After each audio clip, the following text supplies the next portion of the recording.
जिंदगिया जुदाई कैसे सही जान, पल भर में तोड़ देहलो सपना तमाम।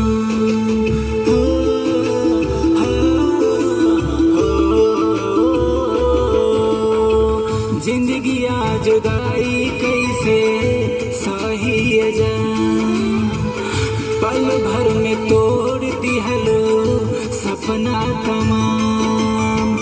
नजरिया मिलाते रहे खिड़की भी खुला, नजरिया मिलाते रहे खिड़की भी खुला।